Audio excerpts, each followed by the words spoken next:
stepping into the shared lounge of my apartment building. I froze at the sight of colorful balloons, thumping music, and a giant banner proclaiming, "Cheers to your new chapter."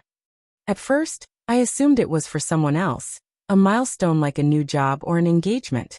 But then I spotted familiar faces, colleagues, neighbors, even my local grocer, all grinning and toasting in my direction. "You made it," someone called out. That's when it sank in. This was a celebration of my divorce. Just 4 days prior, my ex-wife Tara had made a theatrical exit from our marriage. During a quiet dinner with my family, she slid divorce papers across the table, declaring she'd evolved beyond us. I didn't protest. I just looked at her and said, "All right." My calm response threw her off. She expected a fight, tears, something. But I'd already grieved our empty marriage years ago. Tara thrived on attention, always chasing validation from strangers online. I was just her shadow, the guy who carried her bags and framed her perfect selfies. She never really knew me. While she built her curated online persona, I was quietly forging bonds in the real world. I'd been helping neighbors with small repairs, volunteering at the community center, and even covering vet bills for a retiree's dog down the hall. I didn't do it for recognition.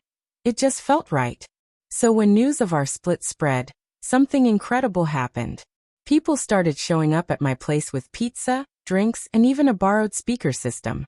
One neighbor laughed, "We've been rooting for you." She didn't see what we all saw. That night, the party was electric. Someone posted a video online, and soon my phone was buzzing with notifications. Tara saw it and called livid. "You're throwing a party for our divorce?" she snapped. I kept my voice steady. "I didn't plan it. They did." Then I hung up. The next day, Tara appeared at my doorstep. No polished facade, just raw confusion. "Why are people celebrating you?" she asked, almost pleading. I shrugged.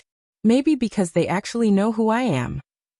Her expression faltered, a mix of shock and something like regret. "You were so reserved," she said. "I didn't think you were anything."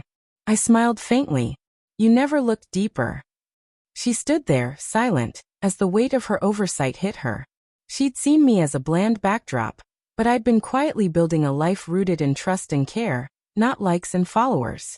The celebration didn't stop that night. Friends and neighbors kept dropping by all weekend, some even sporting homemade shirts reading "Team Steady Strength." I couldn't help but laugh.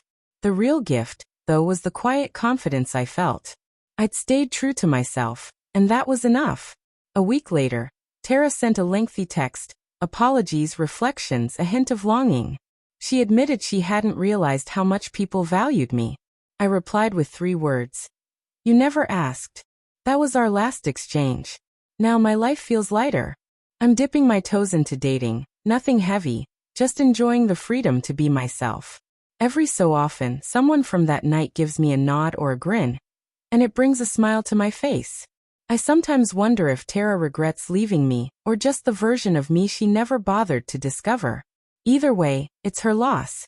I've got a community that sees me, and I'm done being invisible. I've gained more than freedom. I've gained a life that's mine, built on real connections, and I'll never let it slip away.